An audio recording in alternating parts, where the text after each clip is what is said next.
7000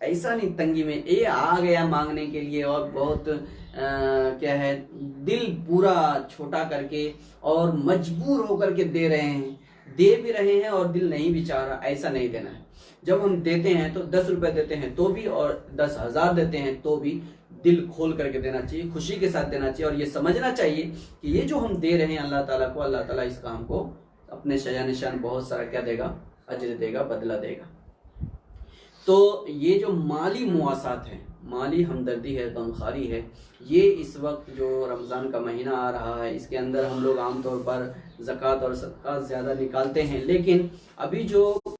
کی وجہ سے کووڈ-19 کی وجہ سے جو حالات چل رہے ہیں، ان حالات کے اندر یقیناً مدارس کے لوگ اور بہت سارے اداروں کے لوگ جو چندہ کرنے کے لیے جاتے تھے وہ نہیں جا سکیں گے، نہیں پہنچ سکیں گے۔ اس لیے ایسے وقت میں ہم لوگوں کو خود خیال رکھنا ہے، ہمارے پاس جن کے اکاؤنٹ نمبر ہے ہم لوگ اس کے اندر بھیج سکتے ہیں، نہیں ہے تو جن کا حصہ ہمارے پاس رہتا ہے اس کو حفاظت سے رکھیں گے تو ان حالات کے ختم ہونے کے بعد جب وہ لوگ آئیں گے تو ان کو دے سکتے ہیں۔ اور اس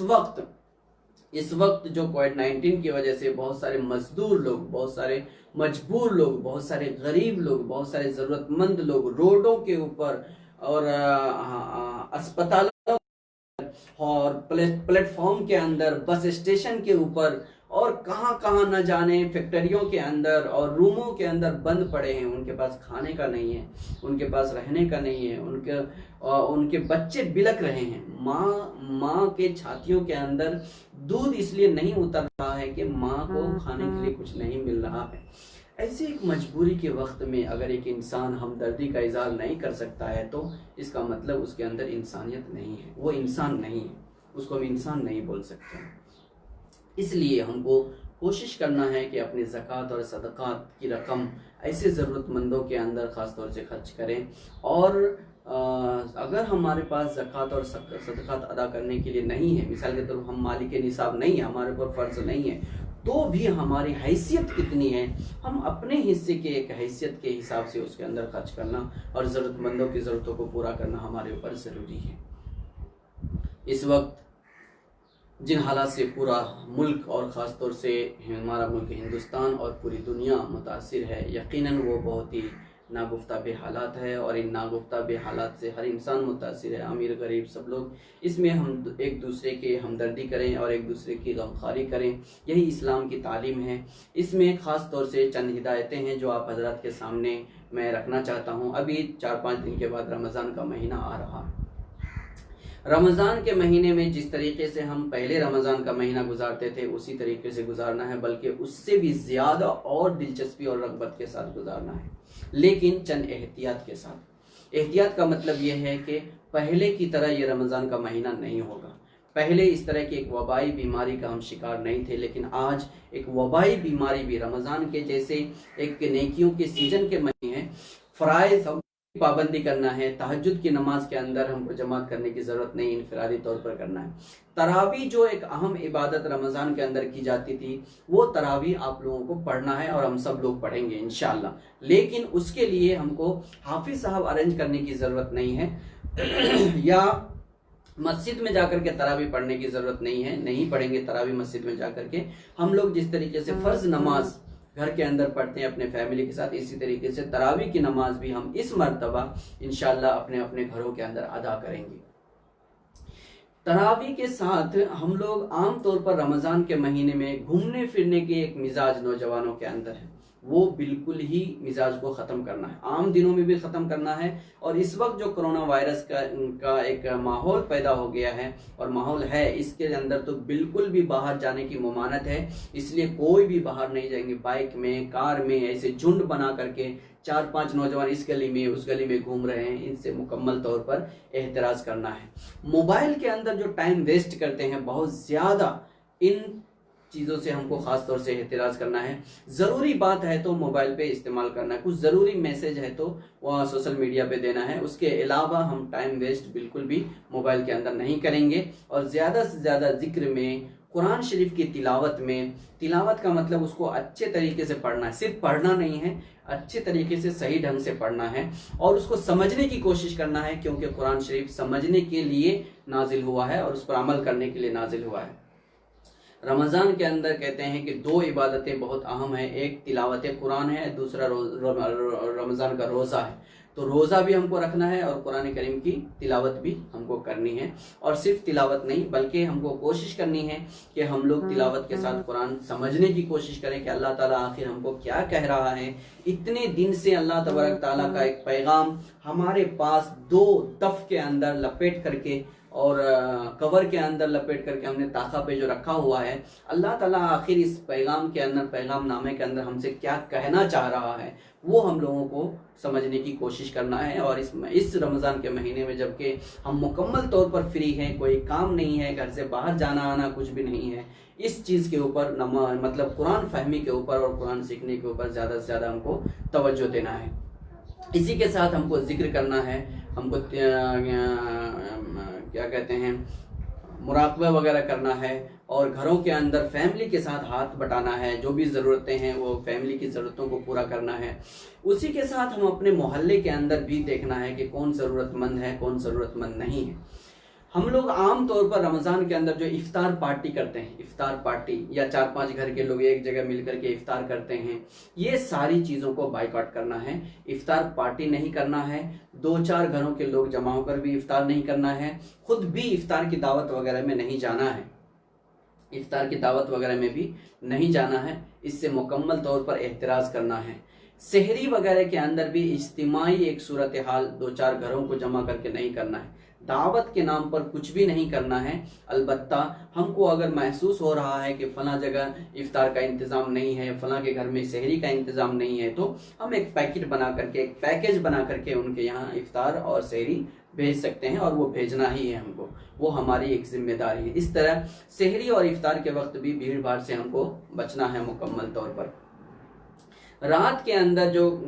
مائک وغیرہ کے اندر اعلان کیا جاتا ہے نا، مسجدوں کے اندر اعلان کرتے ہیں، اس کے بعد نعت پڑھ رہے ہیں، نظم پڑھ رہے ہیں، تلاوت کر رہے ہیں، کچھ بھی، یہ ان چیزوں سے بھی مکمل طور پر مسجدوں کے اندر بھی احتراز کیا جائے۔ سحری کے ابتدائی ٹائم کا اعلان کرنا ہے تو ایک بار اعلان کر سکتے ہیں، اور اس کی ضرورت بھی نہیں ہے، اگر ضرورت ہے تو ایک بار کر سکتے ہیں۔ سحری کے ختم ہونے کا اعلان وہ کرنا ضروری ہے اور کر سکتے ہیں حسب معمول، جیسے پہلے ہوتا تھا 1 سے 2 بار اتنا ٹائم بچ گیا ہے اور ٹائم ختم ہو گیا ہے، یہ اعلان کرنا عام لوگوں کے لیے اس لیے ضروری ہے کہ ان کو سحری کے ختم ہونے کا ٹائم معلوم نہیں ہوگا تو وہ ٹائم ختم ہونے کے بعد بھی سحری کھا لیں گے اور اس کی وجہ سے روزہ نہیں ہوگا، فاسد ہو جائے گا۔ اس لیے سحری کے ٹائم ختم ہونے کا اعلان کرنا مناسب ہے اور کرنا چاہیے۔ اسی کے ساتھ اس وقت جن حالات سے ہم لوگ گزر رہے ہیں، اس دور میں ہم کو مسلم محلے کی خبرگیری اور رکھ رکھاؤ کے لیے خاص طور سے غور و فکر کرنا، جو میں کہنا چاہ رہا ہوں وہ یہ ہے کہ اس وقت ہم کو یہ دیکھنا ہے کہ کس گھر کے اندر کون بیمار ہے۔ اگر ایسے ہم کو لگ رہا ہے کہ اس بیمار کو دوائی کی ضرورت ہے یا اس کو ہمدردی کی ضرورت ہے، تو وہ چیز ہم کو مہیا کرنا چاہیے۔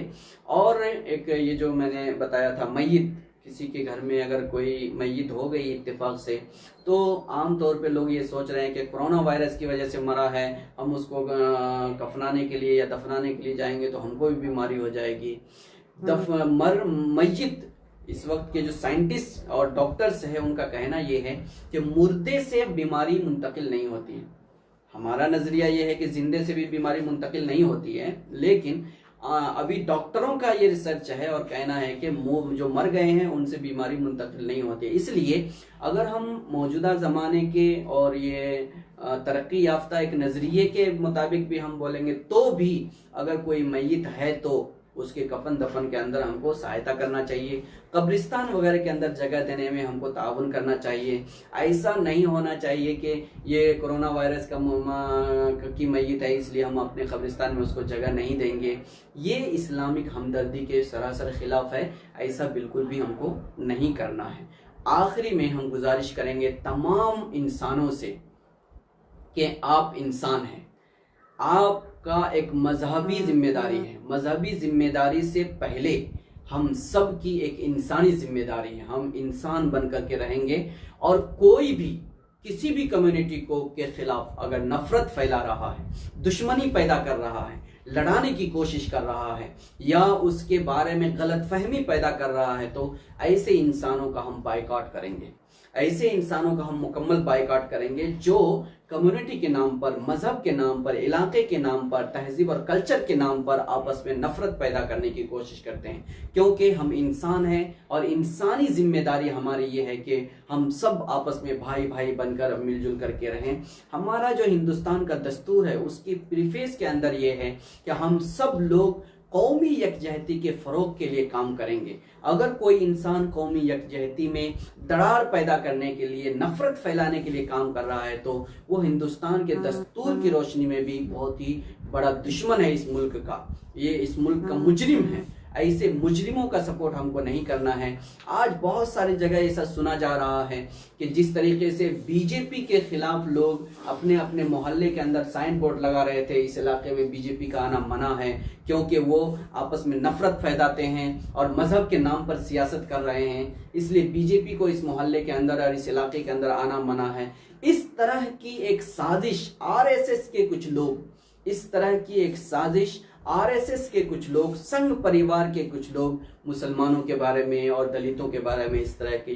استعمال کر رہے ہیں۔ تو ہم کو یہ سمجھنا ہے کہ اس ملک کے اندر جو اس طرح کا ماحول پیدا کیا جا رہا ہے، یہ پیدا کرنے والا کوئی ہندو نہیں ہے، سکھ نہیں ہے، عیسائی نہیں ہے، دلت آدیواسی نہیں ہے۔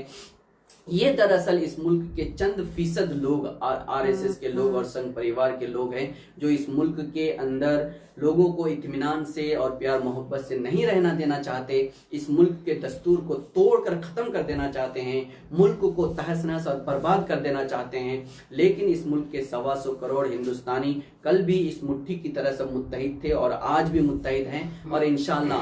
آنے والے وقت میں بھی متحد رہیں گے۔ اس لیے کرونا وائرس کے اس